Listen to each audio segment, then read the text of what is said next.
Hey, what's up guys? Alhamdulillah ramai pula yang suka dengan colour baru kereta Kit ni kan. Akhirnya guys, sebenarnya masa bancur kereta si Badul ni, kita memang banyak termenung tengok langit. Itu yang ujung-ujung keluar colour kereta sama macam colour awal kat belakang kan. Cuma itulah colour kereta dah handsome, tapi tinted pula aquarium tuan-tuan. Panas gila, aku duduk sebelah pun tak tahan. Aku tak tahu dia ni sambil drive macam mana. Apatah lagi bawa anak bini. So aku nasihatkan dia, Kit ni dah nak raya. Pula kampung dah lah dekat Melaka. Kau faham je lah, Melaka ni dengan Padang Pasir kan tak ada beza. So alang-alang kita dekat JB kampung aku ni, aku bawa lah dia jumpa dengan member aku ni, Akmal. Akmal ni pula bos kepada UV Cool kawasan Setia Topika JB. Tapi untuk belah JB ni bukan sekadar dekat Setia Topika tau. Ada juga dekat Tiram, dekat Pasir Gudang, dengan yang paling baru ada yang dekat Kulai. Satu benda yang aku nak puji pasal UV Cool ni ialah kesemua dia punya branch. Kau bayangkan ada 60 cawangan, layout dalam kedai semuanya sama. Bayar leceh kau reverse kereta kau masuk dalam kedai, sebab sekarang ni kan diorang punya promo raya masih lagi on. Aku nak kenalkan dekat Kit tinted Zirconia. Tiga kereta aku dekat rumah pun semua dah pakai tinted yang sama dan aku sangat-sangat berpuas hati. Video kali ni khas kepada budak-budak kereta yang selalu join event auto show macam Sikidran ni, yang mana nak belanja interior tapi at the same time masih lagi nak UV protection daripada tinted. Untuk spek Zirconia yang aku mention tadi tu, dia bukan sekadar nak kena gelap. Macam Kit ni dia masih lagi nak aquarium punya vibe, pasal dia nak display apa barang kat dalam kereta dia.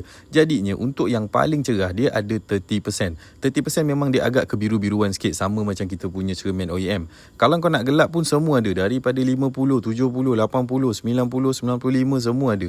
Macam sekarang ni contoh 50%. So Kit tengah fikir antara 30% dengan 50%, mana satu yang aku tengah bilik ni pula nampak macam PBF tapi bukan. Ini khas kepada cermin depan. Siapa yang baru beli kereta mahal, kereta rare tu cermin depan mahal gila, elok pakai ni supaya tak kena stone chip. Harga bermula daripada 800 ke atas tuan-tuan. Jangan confuse pula, benda ni pasang daripada luar, bukan daripada dalam macam tinted, dan kau kena tinted dulu baru kau boleh. Dekat UV Cool kau jangan risau kalau kau ada kesan gam tinted lama, sebab diorang akan bersihkan gam-gam tu percuma je. Benda ni berkicap tau kalau nak bersihkan. Tapi kalau kau sekadar datang nak minta tolong bersihkan pun boleh. Harga starting daripada RM50. Wang menunggu dekat kedai ni pun la ilaha illallah, aku cakap kau macam tengok wayang dia punya vibe, dia punya gelap, aircon sejuk dengan bilik kecil macam gini, memang boleh hanyut. Lupa nak mention, lalang hari tu kita kat JB ada buat satu meet up, kita orang ada come out dengan satu stiker collaboration, Build Iman Like We Build Cars.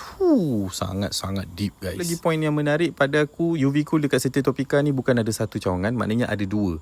Belah sana yang aku tunjuk tu ialah buat tinted, belah sini pula selang beberapa kedai ialah dia punya kedai detailing tuan-tuan. So dekat dalam kedai ni dia ada buat coating, dia ada buat polishing, dia ada buat segala benda yang melibatkan detailing punya kerja, tapi tak boleh walk in, semuanya by appointment, by booking only. Pada aku dua jenis bisnes ni memang sangat-sangat related. So which is bagus kalau kau sebagai owner ada kedai detailing, at the same time kau ada kedai tinted juga, sebab kau boleh tembak dua job dalam satu masa guys. Doa kalau aku, mana tahu lepas ni aku ada rezeki nak pakai kereta Subaru ni kan.